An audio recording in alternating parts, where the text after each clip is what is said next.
Los avances en medicina son difíciles y a veces polémicos.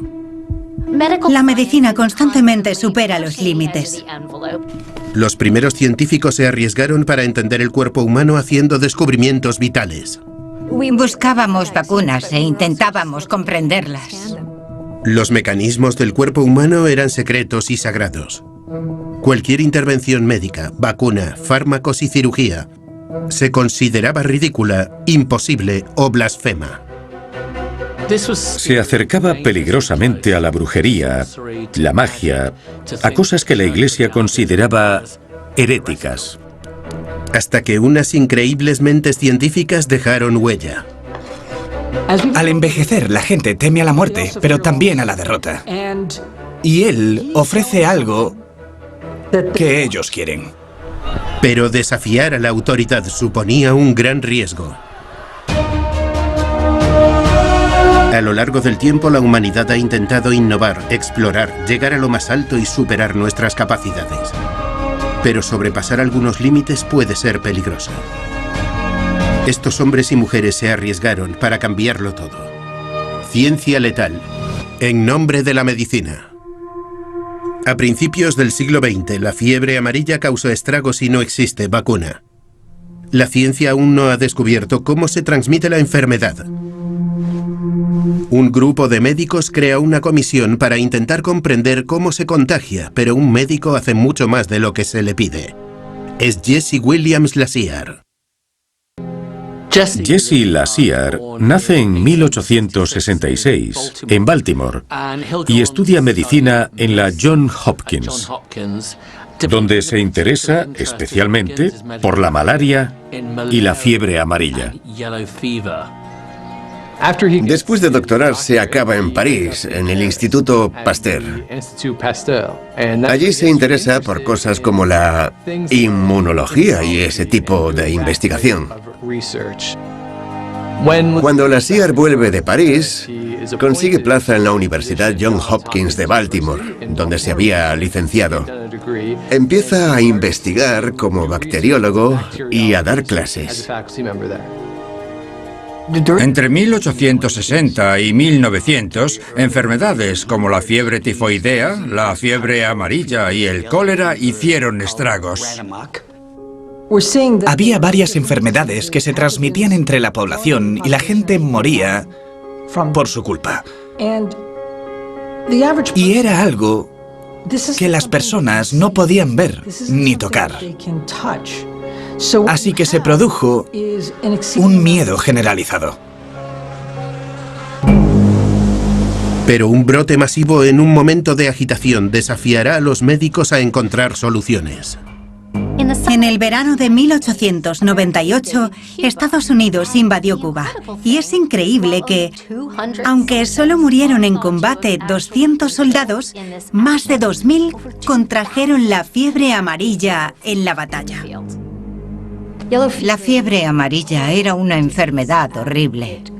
Causaba todo tipo de hemorragias internas, también ictericia, y los órganos dejaban de funcionar. Seguro que las tropas estadounidenses esperaban morir por una bala o una bayoneta, pero lo que no esperaban era que la causa de su muerte fuera un asesino invisible. Los síntomas más leves de la fiebre amarilla son fiebre, escalofríos, náuseas y vómitos. Pero la mitad de los infectados muere cuando órganos internos como el corazón, el riñón y el hígado fallan. Con hombres muriendo en el frente no por balas, sino por ictericia, el gobierno estadounidense se propone descubrir el origen de la infección. Seguramente cundiría el pánico intentando averiguar cuál era la causa de la muerte, porque nadie quiere perder soldados, y menos por enfermedades. Walter Reed fue el principal investigador, el científico de los militares en Cuba. Lo destinaron allí para estudiar la transmisión de estas enfermedades y es quien lidera el proyecto. La Comisión de la Fiebre Amarilla estaba formada por médicos e investigadores de todo el país expertos en la materia. Gente que se había formado y se había interesado Por la epidemiología, la inmunología, unos asuntos que se estudian cada vez más en la segunda mitad del siglo XIX y principios del XX. Con algunos de los mejores médicos de Estados Unidos, la Comisión de la Fiebre Amarilla empieza a trabajar en las teorías sobre cómo se transmite la fiebre amarilla, intentando averiguar cuál es la verdadera. Saber cómo se transmiten las enfermedades no es tarea fácil. Malaria viene de las palabras mal aire, porque esa era una teoría. También miasmas, que es una emanación pestilente. Otros pensaban que era la voluntad de Dios para castigar un mal comportamiento. La comunidad médica inicialmente propone la teoría de que el brote se debe a las condiciones antihigiénicas en la guerra. Infecciones de bacterias en la ropa, por ejemplo.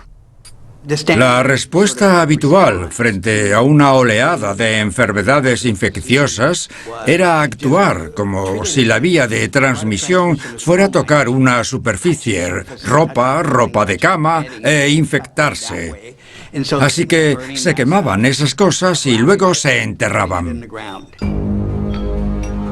Pero esa teoría se tambalea cuando las infecciones remiten, pero vuelven al año siguiente en la misma época.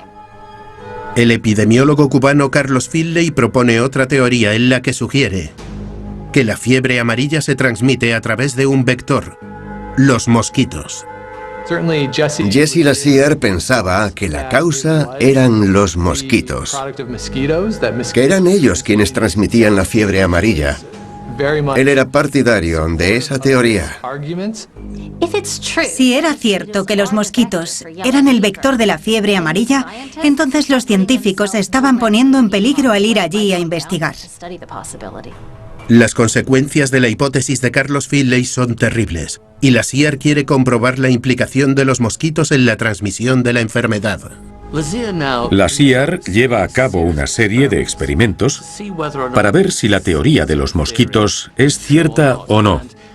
Contrata a voluntarios americanos y españoles y les paga para que entren en dos casetas, una llena de trapos sucios, infectados, y otra donde hay mosquitos.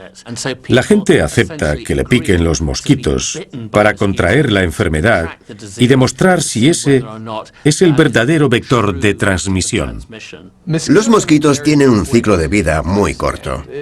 Solo pasan 2 semanas desde que se pone el huevo hasta que un mosquito adulto anda volando por ahí, así que la población de mosquitos puede propagarse muy rápido y crecer significativamente, sobre todo en la estación lluviosa, en un lugar como Cuba con alta humedad porque llueve mucho. Para transmitir, un mosquito primero tiene que contagiarse, es decir, que tiene que picar a 2 personas distintas. Algunas variedades de mosquitos solo pican una vez. En Cuba había una variedad que destacaba como la posible culpable de la transmisión y Lassier se centró en ella. Lo que ocurría era lo siguiente. Él tenía un recipiente de cristal con mosquitos. Cogía a una persona que estuviera infectada y hacía que los mosquitos le picaran. Entonces surge una pregunta. ¿Cuánto tiempo hay que tener a los mosquitos en el recipiente de cristal antes de exponerlos a otra persona sana? Lassier sabía que estaba ante algo grande y escribió a su mujer el 8 de septiembre de 1900. Creo que estoy tras la pista del verdadero germen. Picadura a picadura, Lassier encuentra el origen de la enfermedad mortal, confirmando la sospecha de Carlos Finley de que los mosquitos son el origen. Pero a medida que Lassier avanza, también confirma una realidad mortal: que la amenaza de contraer la fiebre amarilla está en todas partes, y que no solo los voluntarios corren peligro. El 25 de septiembre de 1900, Lassier muere infectado por la fiebre amarilla. Sus colegas le dedican grandes elogios y le muestran un profundo afecto. Algunos sugieren que Lassière deliberadamente se infectó a sí mismo. Ahora bien, esto se basa en un cuaderno que fue supuestamente encontrado, donde Lassière declaró que había hecho todo esto para ayudar al avance de la ciencia. Aunque la muerte de Lassière parece ser un trágico accidente mientras intentaba servir a su país, el descubrimiento de su cuaderno saca nuevas e impactantes respuestas a la luz. Si es cierto que Lassière se infectó a sí mismo, es bastante sorprendente. Pero creo que es importante mirar con perspectiva y valorar ese acto en su contexto. Como sus revelaciones amenazaban con desautorizar el trabajo de la comisión, el cuaderno de Lassière con todo su contenido desaparece.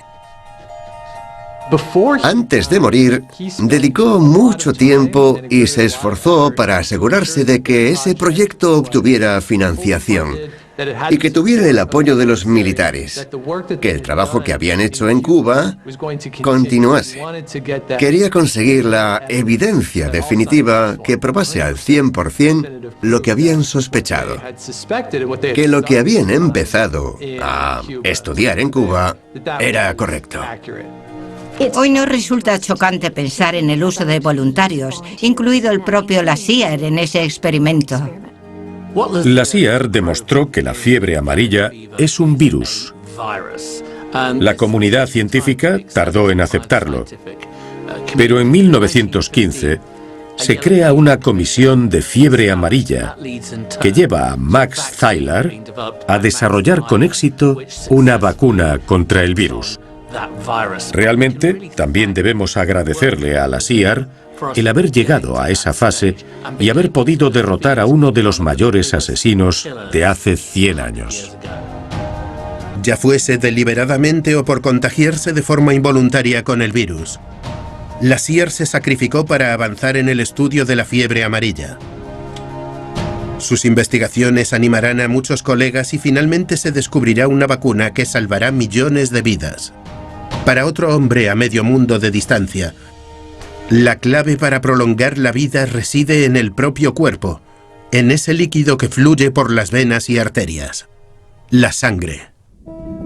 Está compuesta de plasma, glóbulos rojos y blancos y plaquetas, y cumple con varias funciones, desde trasladar el oxígeno y nutrientes por todo el cuerpo hasta formar coágulos para evitar hemorragias.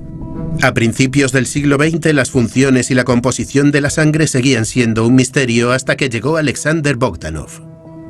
Alexander Bogdanov nace en 1873 en un periodo de transición y lucha en la Rusia zarista. Hay una mayor percepción de las malas condiciones laborales. Por toda Rusia los trabajadores empiezan a protestar en los centros urbanos contra las condiciones de trabajo y contra las condiciones insalubres. Durante la infancia de Bogdanov crecen los movimientos anarquistas y marxistas en una Rusia controlada por el zar, por el ejército y por la policía secreta del régimen. Aumenta el descontento entre los jóvenes, los intelectuales, los obreros y los campesinos. Aunque Bogdanov es un buen estudiante, interesado por las ciencias y la escritura, se involucrará en los movimientos revolucionarios. Mientras Bogdanov está en la Universidad de Moscú, participa en una manifestación.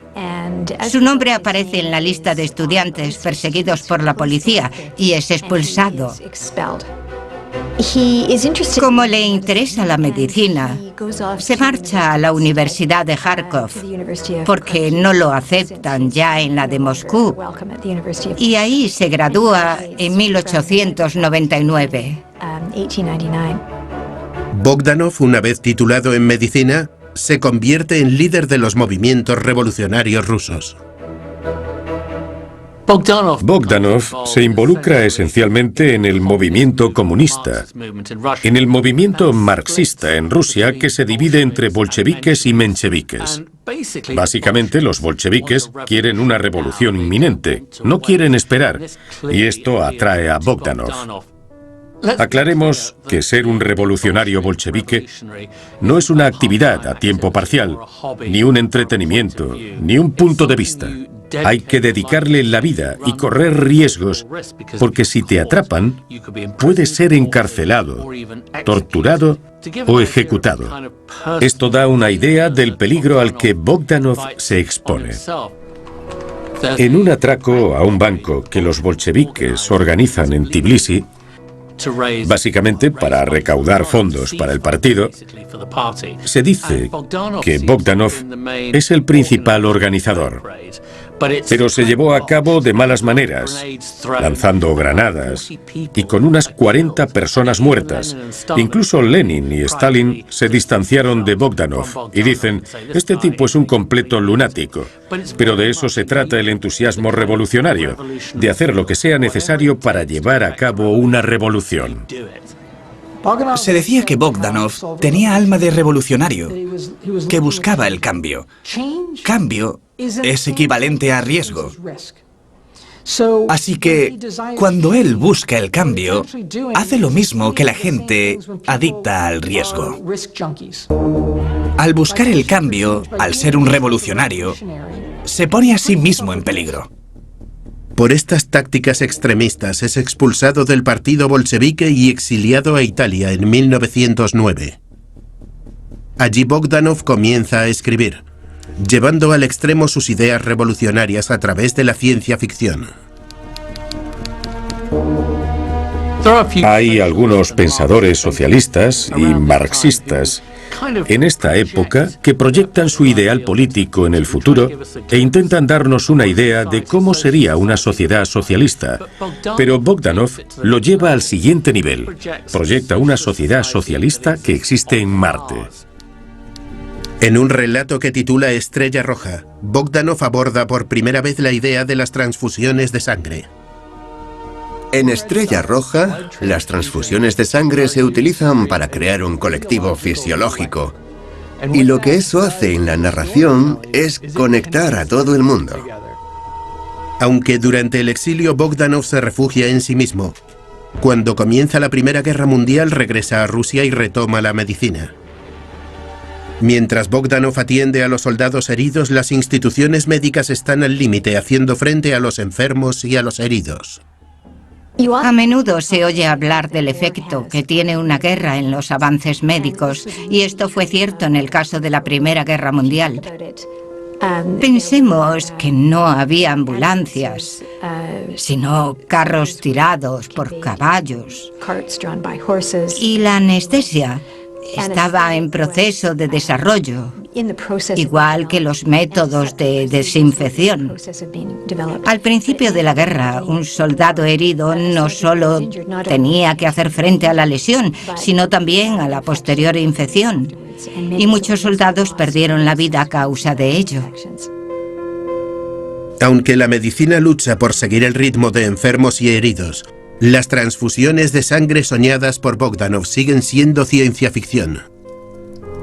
La primera operación con transfusiones fue en 1906, pero incluso en 1914 las transfusiones de sangre eran infrecuentes.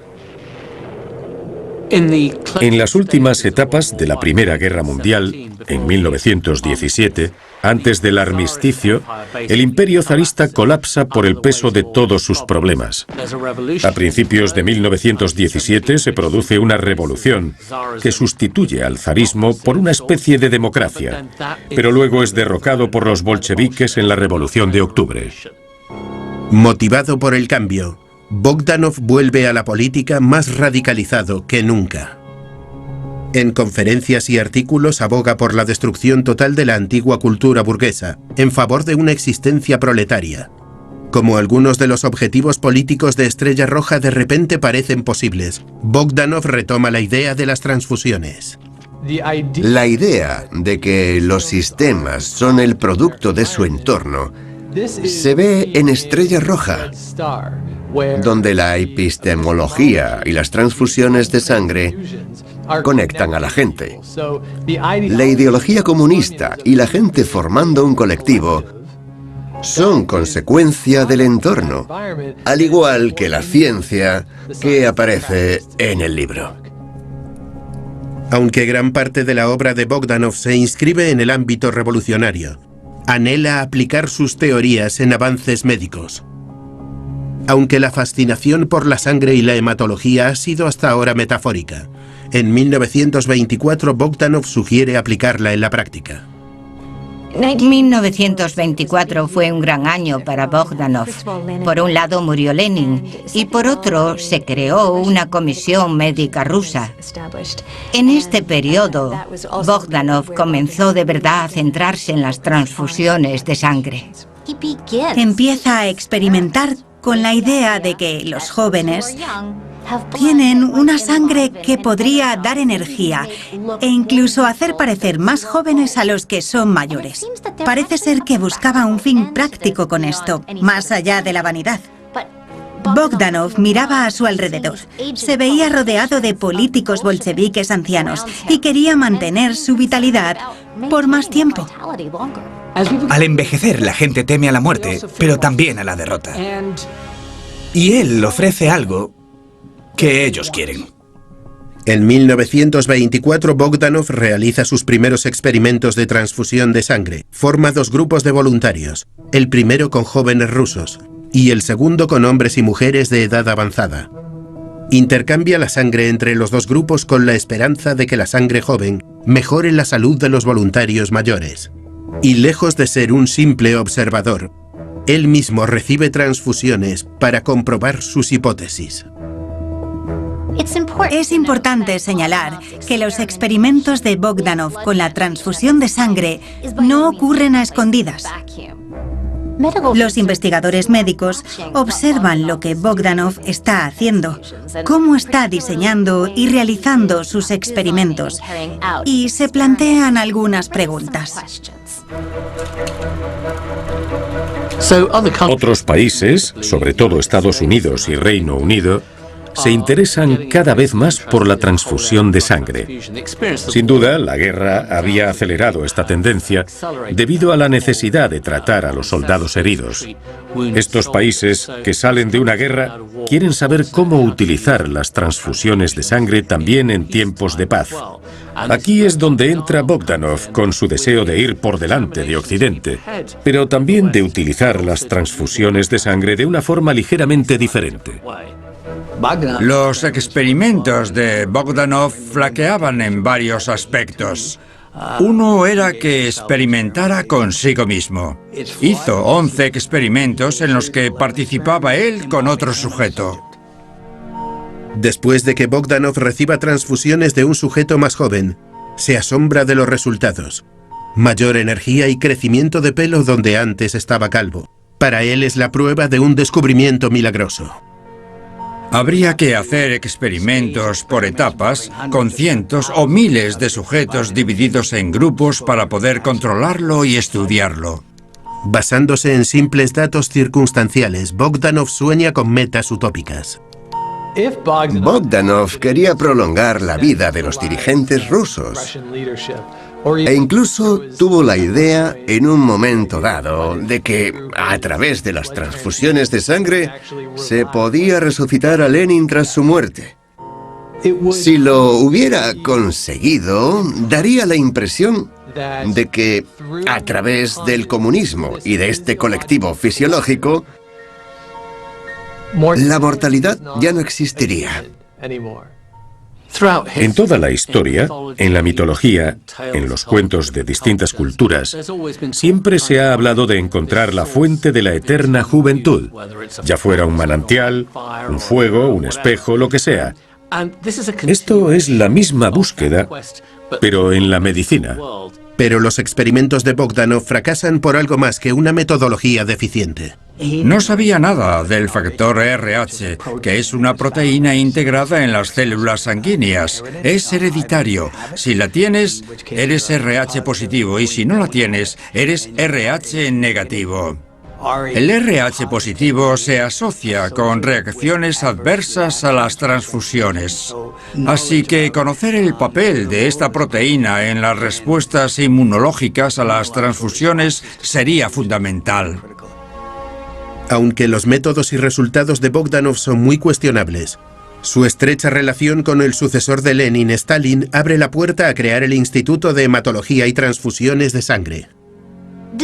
A pesar de todo este escepticismo, se creó un instituto que creció en torno a Bogdanov y a varios individuos que participaban en estas pruebas. Mientras, Bogdanov continúa con sus prácticas poco ortodoxas, o como algunos las habrían llamado, descuidadas, que incluían experimentar con él mismo.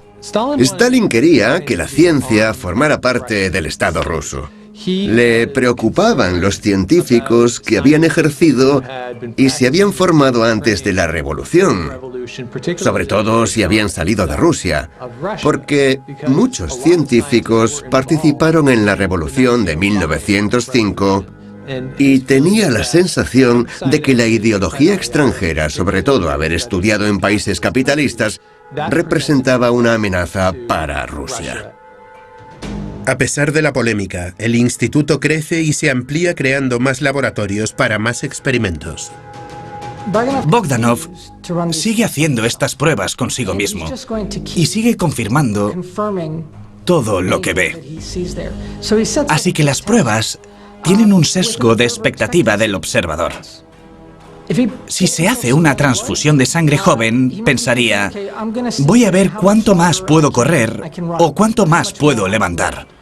En cualquiera de estas pruebas fisiológicas, él quiere conseguir una respuesta y va a esforzarse al máximo. Por supuesto que va a ser positiva. Pero el rechazo del factor RH es solo uno de los muchos riesgos asociados a las primeras transfusiones de sangre de Bogdanov, que asume estos riesgos con cada bolsa de sangre que recibe en su cuerpo. El 24 de marzo de 1928, Bogdanov comete un error fatal: la transfusión de un joven de 21 años que tiene una forma inactiva de tuberculosis. Si recibes una transfusión de alguien cuya sangre es incompatible, puede desencadenarse una terrible reacción sistémica y puedes morir. Es posible que Bogdanov simplemente no tenga cuidado. Se había hecho otras 10 transfusiones que le hicieron sentirse mejor. Así que, ¿por qué esta no iba a ir bien? Algunos estudiosos, echando la vista atrás, han sugerido que la muerte de Bogdanov no fue un accidente. No fue consecuencia de una transfusión de sangre, ni de que no supiera que había tuberculosis en la otra sangre. Dicen que fue un suicidio porque en los días anteriores a su muerte había escrito una carta de contenido político, en un tono melancólico, en la que no se mostraba optimista sobre el futuro del país. Loren Graham es uno de los estudiosos que han sugerido que quizás, debido a la existencia de esta carta, Bogdanov se quitó la vida. Tras la muerte de Bogdanov, el instituto toma su nombre en su honor, aunque se abandonan muchos de sus métodos. A un científico actual que mire al pasado con el conocimiento actual, puede parecerle una locura. Pero solemos pensar que las cosas que hacían los científicos del pasado eran una locura. Dicho esto, la ciencia de Bogdanov no fue realmente aceptada en su época. Fue muy criticado por otros científicos e investigadores debido a sus métodos. No leía mucho. No estaba actualizado en lo científico ni en lo práctico. Hay muchas críticas dirigidas a Bogdanov por sus experimentos con la sangre. Sin embargo, su pasión por las transfusiones de sangre abre la puerta a futuras investigaciones sobre esta ciencia. Bogdanov es conmemorado con el nombre de su instituto, que se convierte en un recordatorio permanente de sus investigaciones sobre las transfusiones de sangre, que no desaparecen, sino que pasan a formar parte de la medicina. No sé si era tanto un futurista como un pensador utópico. Para él, la idea de un colectivo, ya fuera social, económico o fisiológico, era la sociedad ideal. Al final, por permitir que sus sesgos gobernaran su idea del mundo que le rodeaba, acaba siendo un hombre arrogante y egoísta, y no un hombre basado en la ciencia y en los hechos. Puede que Bogdanov tuviera razón.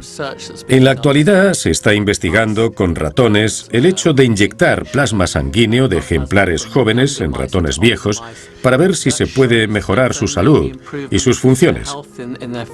Así que, quién sabe, puede que este bolchevique inconformista diera en el clavo y que las burlas del pasado no tuvieran fundamento. Aunque el sueño de un futuro de ciencia ficción inspira los experimentos con sangre de Bogdanov, otras ideas sobre el cuerpo humano han aparecido casi como una intervención divina. Miguel Servet hizo un gran descubrimiento científico casi por casualidad, y no se haría notar hasta cientos de años después. ¿Cómo pudo un gran filósofo tropezar con aspectos de la biología nunca antes observados? A principios del Renacimiento hablamos de los polímatas, hombres, porque generalmente eran hombres, que dominaban no solo uno o dos, sino muchos campos de estudio. La idea de que alguien pueda dominar todos los conocimientos en todas las materias principales no es algo que se vea en la actualidad. Pero en el siglo XVI todavía era posible. Miguel Servet era uno de estos polímatas. Se empapa de conocimientos en grandes cantidades y tiene una visión del universo muy adelantada a su tiempo. Miguel Servet está destinado a romper fronteras entre disciplinas. Su educación religiosa marcará la pauta de todo lo que vendrá después. Miguel Servet nace sobre el 1509. Curiosamente hay muchas discrepancias sobre la fecha de su nacimiento. Se sugiere que fue en 1506 o en 1511. Esto es interesante e importante porque afecta a la edad que tenía cuando hizo algunas cosas, como ir a la universidad. De joven, Miguel Servet abandona su pueblo natal de Villanueva de Sigena para ir a la Universidad de Zaragoza. Cuando Miguel Servet fue a la universidad, pertenecía a la élite.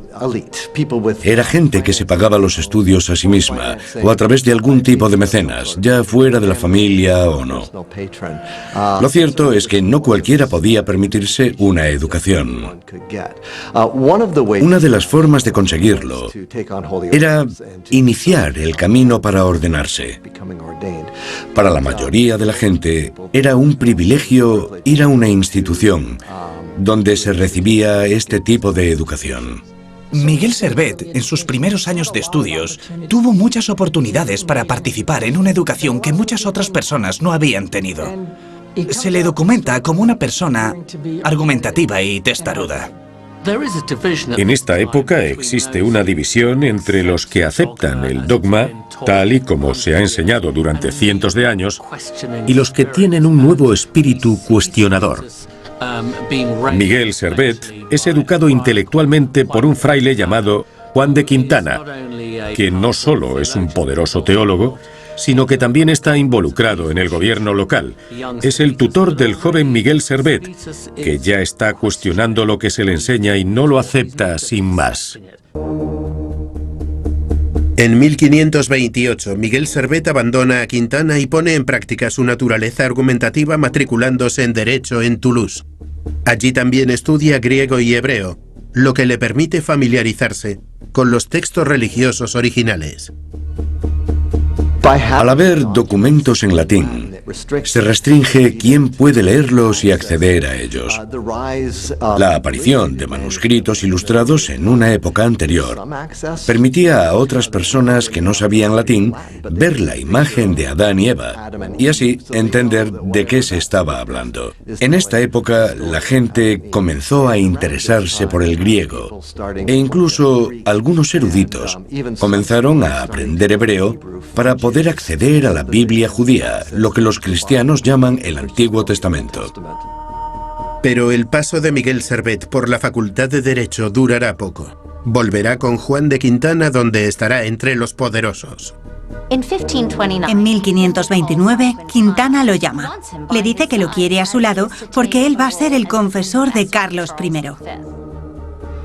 No hay nada más exclusivo que esto en la Europa del siglo XVI. Así que Servet lo acompaña. El hecho de que Quintana se convierta en confesor en ese momento le da acceso a secretos y también a las maquinaciones de cómo se desarrolla la política en la corte real. Aunque Miguel Servet está con el poder, al leer minuciosamente los textos originales se plantea preguntas. A pesar de todas las oportunidades que consigue al trabajar en la corte de Carlos I, junto a su mentor, Juan de Quintana, Miguel Servet sigue teniendo dudas, que se extienden a lo que es válido y a la existencia de la Santísima Trinidad. Es algo fundamental que le rompe la cabeza y que le obliga a abandonar el servicio de Carlos I para convertirse en una especie de fraile errante, en un viaje físico e intelectual. En 1531, Miguel Servet deja a Quintana y se traslada primero a Basilea y luego a Estrasburgo para publicar su primer tratado teológico, De Trinitatis Erroribus, publicado en julio de ese año. Cuando Miguel Servet publica su obra sobre la falacia de la Santísima Trinidad, está argumentando en contra de una de las doctrinas fundamentales de la Iglesia. A pesar de que la Reforma se está desarrollando, una de las cosas que se mantuvo intacta fue la doctrina de la Trinidad. En este momento, los reformadores están cuestionando la vía por la que las personas conectan o hablan con Dios. Esta es la disputa y el debate fundamental. Servet argumenta que todo el mecanismo en el que se basa el cristianismo, la Santísima Trinidad, no es exacto porque hay algo más. Cuando Miguel Servet publica ese documento incendiario en torno a la Santísima Trinidad, podemos hacernos una idea de lo que estaba pensando o del tipo de persona que era. Al principio, la Iglesia no lo va a aceptar ni se lo va a tomar bien. Lo que ocurre con otra gente y con otras ideologías muestra hacia dónde va la cosa. De Trinitatis Erroribus es tan provocador que el reformador local Martín Bucero desautoriza y refuta públicamente el tratado. Como respuesta, Miguel Servet regresa a Basilea, donde lo reciben aún peor. El magistrado de la ciudad prohíbe el libro. Servet publica una continuación, De Trinitate, en la que suaviza el lenguaje pero mantiene sus argumentos. Al aumentar las tensiones, Miguel Servet huye para escapar de la persecución por herejía. Entonces, Miguel Servet se va a Suiza. Allí trabaja en una imprenta, donde conoce por primera vez los tratados médicos que se imprimen. Esto despierta su curiosidad y decide dedicarse a la medicina. En este momento de su vida, es difícil imaginarlo como alguien de la historia de la medicina, porque ha estado viajando como erudito y trabajando en proyectos más académicos. En este momento se interesa por la farmacología. Decide convertirse en médico e ir a estudiar medicina. En 1536, Miguel Servet adopta el nombre de Miguel de Villanueva y se marcha a estudiar medicina a la Universidad de París. ¿Por qué hace esto? ¿Está intentando empezar de nuevo? ¿Quiere dejar atrás la herejía? ¿Emprender una nueva profesión? Tal vez se ha dado cuenta del peligro al que se enfrenta. Hoy en día hacemos una clara división entre la medicina, la ciencia y la religión. La religión se ve como algo aparte. Pero cuando hablamos de la Edad Media y hasta la Ilustración, hay un largo periodo de transición donde la religión sigue siendo algo dominante. Rodeado por médicos de élite, Miguel Servet estudia lo que se sabe sobre la biología humana y participa en disecciones. Miguel Servet comienza a estudiar biología y todo lo que se sabe sobre medicina en esta época, incluyendo disecciones muy elaboradas que parece ser que lo llevó a interesarse por temas concretos como la circulación de la sangre. Hace algunas observaciones interesantes y un par de descubrimientos sobre el cuerpo humano. Pero, seamos claros, la disección en sí misma puede considerarse herejía. Cuando Miguel observa el interior del cuerpo humano, traza un mapa del corazón y las venas. Miguel Servet tiene la oportunidad de observar y participar en disecciones de cadáveres humanos, una forma estupenda de aprender sobre el cuerpo humano. Es un intelectual tan comprometido que todo lo que observa le llama la atención. Galeno creía que el aire pasaba de los pulmones al corazón. Pero Miguel Servet, observando la disección de cuerpos humanos, se da cuenta de que esto no tenía sentido. También había visto la diferencia entre la sangre oxigenada de color rojo brillante y la sangre que no había sido oxigenada.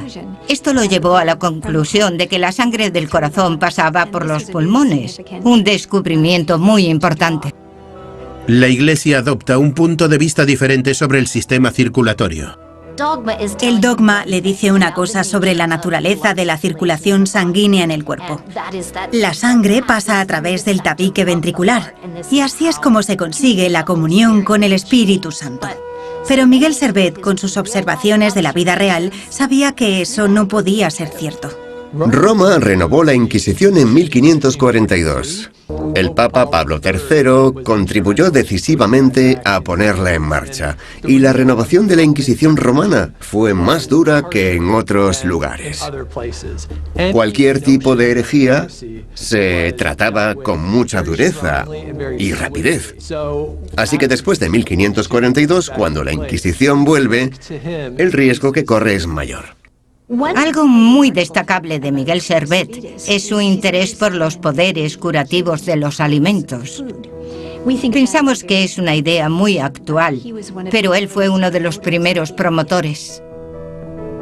Aunque Miguel Servet tiene una prometedora carrera médica alejada de la Inquisición romana, sus creencias sobre astrología vuelven a ponerlo en el punto de mira. A Miguel Servet siempre le habían interesado y fascinado temas como la astrología, que también relacionó con sus clases de medicina. Así que, cuando impartía las clases de medicina, incorporaba la astrología porque creía que los astros influían en la salud de las personas. Esto hace saltar las alarmas de la Iglesia, que no ve con buenos ojos que se hable de astrología, y prohíbe un libro que trata de publicar en París. La Apologética Disceptatio pro Astrologia recoge por escrito todas las ideas de Miguel Servet sobre astrología y medicina. Argumenta que la astrología es importante en el tratamiento médico de las personas. Era una persona que pensaba que las estrellas tenían una influencia en la forma en que nosotros y nuestros cuerpos se comportan.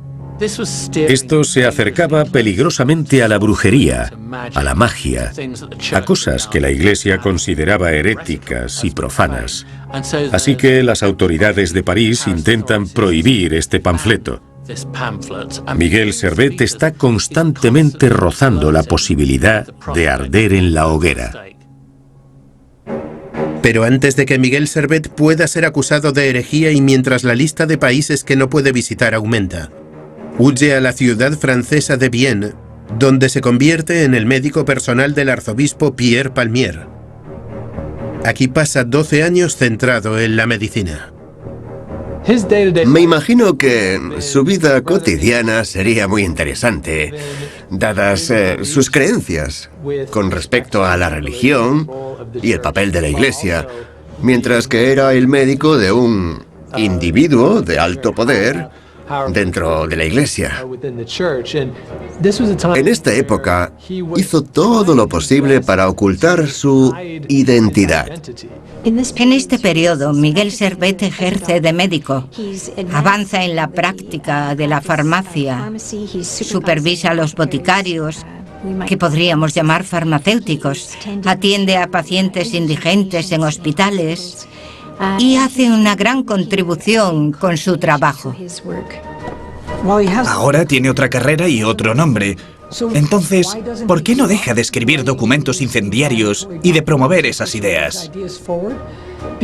Porque a fin de cuentas, cuando se acuesta por la noche sigue siendo él. Y no va a cambiar.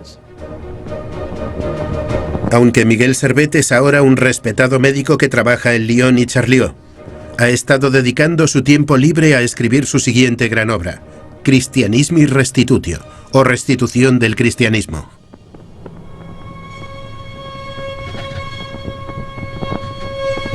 Está escribiendo un libro titulado Restitución del Cristianismo y va a tener problemas con la Iglesia Católica Romana.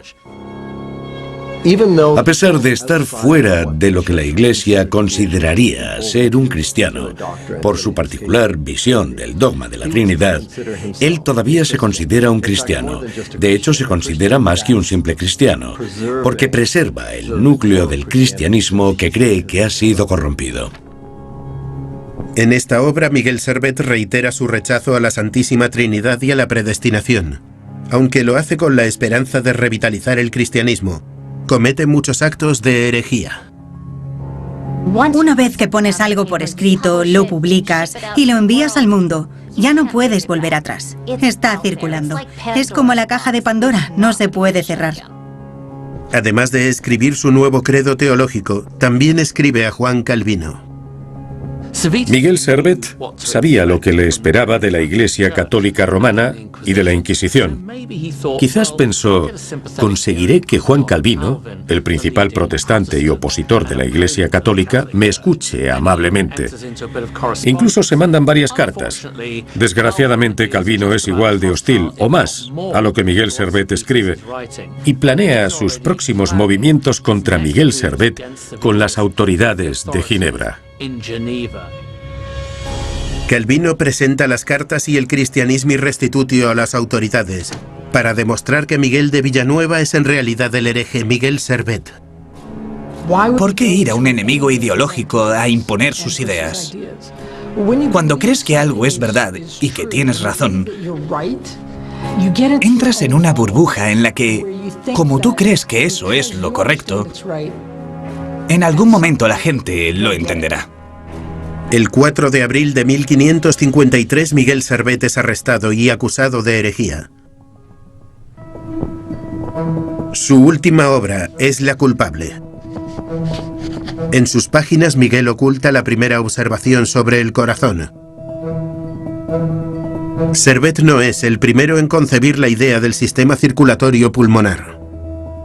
En el siglo XIII, Ibn al-Nafis describió el sistema circulatorio menor. Según todos los indicios, cuando Miguel Servet lo hace, no había visto esta descripción.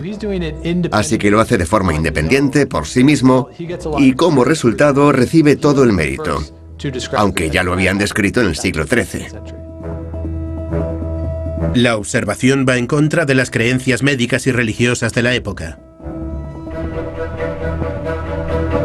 Mientras Miguel Servet está en la cárcel, esconde un nuevo e increíble descubrimiento en las páginas de su último tratado.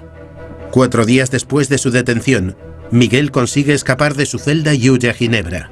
Casi todas las copias de Christianismi Restitutio se queman. El 13 de agosto de 1553, 4 meses después de que Miguel escapara, es localizado en Ginebra en una iglesia de Juan Calvino y es arrestado. Vuelve a una iglesia reformada por el propio Calvino. Nos preguntamos por qué. ¿Por qué haría eso? La persona que te delató. Te van a condenar a muerte. ¿Por qué acude a él? Una vez más, no puede evitarlo. Del 13 de agosto al 25 de octubre de 1553 juzgan a Miguel Servet por herejía. En la sala está el propio Calvino, que presiona al tribunal para que se le decapite. Al final sentencian a Miguel Servet a morir en la hoguera. Así que en octubre de 1553 lo queman en la hoguera. Una muerte extremadamente dolorosa y espantosa. Es por eso por lo que la Inquisición la eligió como forma de castigo, porque era muy dolorosa. Mientras Miguel Servet arde en llamas, también lo hacen sus increíbles descubrimientos médicos. Pasarán 70 años antes de que alguien describa el sistema circulatorio menor de nuevo. Se le atribuye el descubrimiento del sistema circulatorio al inglés William Harvey en 1628. Sin embargo, Harvey no conocía el trabajo de Miguel Servet, por lo que llegó a esa conclusión por sí mismo. Yo me pregunto, ¿por qué no se les dio más importancia a sus descubrimientos médicos?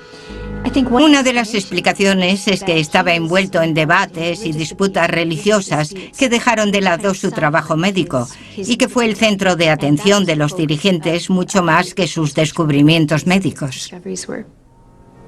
Los descubrimientos de Miguel Servet sobre el funcionamiento del sistema circulatorio menor, que anteriormente habían estado influenciados por el pensamiento religioso, quedan sepultados por sus ataques a la teología cristiana convencional. Así que su descubrimiento científico es tapado por el ruido que hacen sus ideas religiosas, y no se descubrirá de nuevo hasta finales del siglo XVII. Con las pruebas de uno de los primeros avances médicos en la hoguera y unos experimentos con fluidos que mandaron a 2 hombres a la tumba, queda claro que el progreso científico no siempre avanza en línea recta.